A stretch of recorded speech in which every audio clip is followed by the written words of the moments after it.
Here we go, they're off.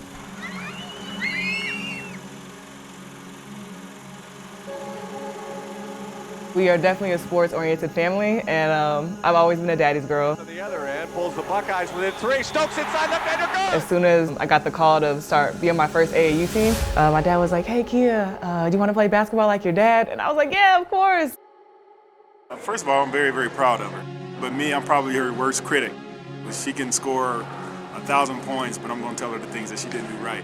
Because she knows that I have her best interest at heart. Stokes is getting a standing ovation. I've gone through it, I've done some things, I've seen some things, and so I just want her to lay it out there every night. Greg Stokes with a rebound. My Greg Stokes! He's my role model. I look up to him. You know, I started playing because of him. When I first met Kiah, I knew the story, like getting to know her dad. He was an all-time great at Iowa. Stokes, beautiful, laying away jumper. She always idolized him. She watched him play basketball when she was growing up, so that was a big part of her choosing to wear number 41.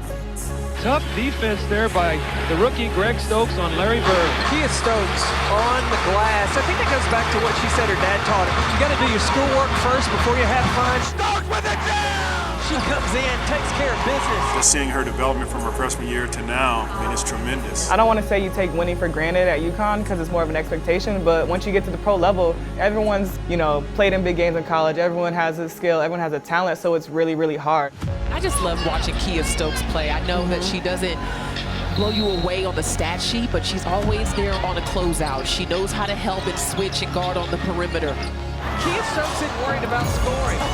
I'm going to tell you, you know how she eats? She plays defense and she gets on the glass. Kiah Stokes rebounding and doing this right here, blocking shots. Even though she's come a long way, there's still a lot in the tank. Shot up, goes in the air. Now this ball game is over. I love watching her play. I love watching her dominate games. And this is a different dimension than Kiah Stokes gives you on the defensive end of the floor, uses that length. Just the adjustment that you have to make. She has high expectations of herself as well. And the mental toughness and fortitude that she has, and she is always on, 100% always on, locked in game mode. That's that toughness, that's that grit. That's what this franchise is built on. In my opinion, she's the best defensive player in the league. She blocked like 4 threes already this year, which is crazy. That's blocked by Kiah Stokes. She's the type of player you need to win a championship. Fenerbahce have won it all. UConn has done it again for the 10th time. They are the champions. Your 2022 WNBA champions. You know, we calling it the trifecta, you know, the high school, the college, and the WNBA championship. And hopefully that's not the only one that she'll get.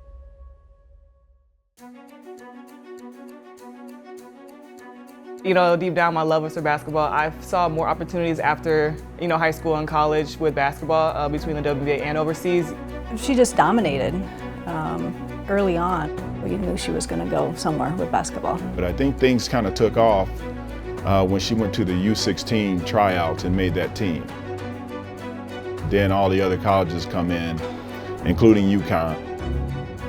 Fast forward to decision day, it's down to Iowa. UConn, one of the best programs ever. Iowa, family, friends, my best friend was on that team at the time. You know, it was really weighing on me heavy. And then finally one night, I was like, all right, heads it's UConn, tails it's Iowa. I flipped the coin, and then in the air I was like, oh, I hope it's heads, I hope it's UConn. And that's when I was like, all right, so that's where I know I really wanted to go. When you're in high school and you're a really dominant player, you come in and you have a lot of confidence, but when you get to college, it's a different level. And when you get to UConn, it's an even higher level. Well, I remember after Kiah was at UConn for a couple of weeks, you know, I was asking her how it was going. She says, Dad, it's so hard. You know, everybody here is an All-American. You know, I don't even know if I'm going to play. And so I had an opportunity to speak to Coach Ariema, and I said, hey, how's Kiah doing? And he's like, man, she's the laziest person we got. Him coming in and saying you're the laziest ever, I think frustrates you as a player when you know that you work really hard and you're pushing yourself really hard, but I think it's just understanding that I can give even more. You know, sometimes you just hate him because he pushes you so much mentally and physically. But one thing I did learn was that you always have a second gear. You're like, there's no way I could possibly do it, and then somehow you find a way, you find the inner strength. There's a different type of standard that they have at UConn, and that helped.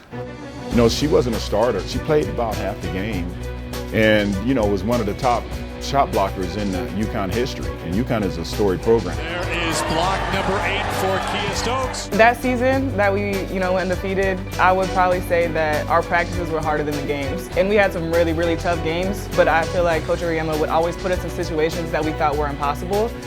And he was just like, figure it out.